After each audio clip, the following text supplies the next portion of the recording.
Sir friendship day advice கொடுத்துட்டீங்க. நீங்க இதுல ஒரு ஒரு பியூட்டிஃபுல் ரொமான்டிக் லவ் ஹீரோவா நடிச்சிருக்கீங்க. ஒரு லவ் அட்வைஸ் நம்ம பசங்களுக்கு கொடுக்கணும்னா அதுதான் அவங்க விதவிதமா பண்ணிட்டு இருக்காங்களே, நிறைய பண்ணிட்டு இருப்பீங்களே நேரம். நீங்க சொன்னீங்க பெஞ்சிங், கோஸ்டிங், சிச்சுவேஷன்ஷிப், இந்த எல்லா அதான். ஆனா இந்த எல்லா லவ்வுக்கும் பொதுவா ஒரு அட்வைஸ் நீங்க கொடுத்தா அவங்க கேட்டுப்பாங்க. I think love should be everlasting. கல்யாணத்துக்கு முன்னாடி தாலி கட்டுற வரைக்கும் கிடையாது. தினம் தினம் லவ் பண்ணணும். 20 வருஷம் ஆனாலும் லவ் பண்ணணும். லவ் பண்ணிட்டே இருக்கணும். அவங்களுக்கு மரியாதை கொடுத்துட்டே இருக்கணும்.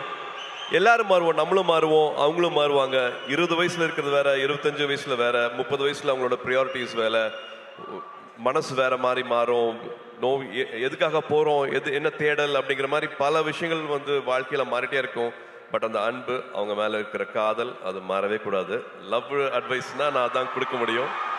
And also I think respect. ஒருத்தங்க இப்போ ஒரு ஆண் ஒரு இடத்துக்கு போறதுக்கு ஒரு வண்டி எடுத்துட்டு போறாருன்னா 1 ஹவர்ல போயிடலாம். ஆனா அதே பெண் அதே இடத்துக்கு போகணும் அப்படின்னா அது 10 மணி நேரம் கூட ஆகும். நான் எதுக்காக அப்படி சொல்றேன் உங்களுக்கு தெரியும். ஏன்னா கல்யாணம் ஆச்சுன்னா, ஒரு குழந்தை பிறக்குதுன்னா, வீடை பார்த்துக்கணும்னா எல்லாத்தையும் காம்ப்ரமைஸ் பண்றது பெண்கள் மட்டும்தான்.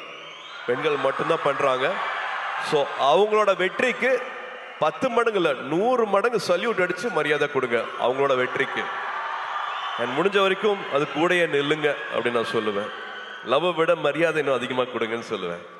Thank you Surya sir. யாருமே இந்த பெர்ஸ்பெக்டிவ்ல பெண்களுக்காக பேசியிருக்க மாட்டாங்க. Thank you so much for that. இவ்வளோ ஒரு நல்ல மொமெண்ட். ஸோ ஒன்ஸ் அகேன் உங்க ஹார்ட் ஒரு வாட்டி பண்டில் போட்டு கொடுத்துட்டீங்கன்னா அந்த டைம்ல நான் இவங்க எல்லாரையும் மேலே நான் I'll hold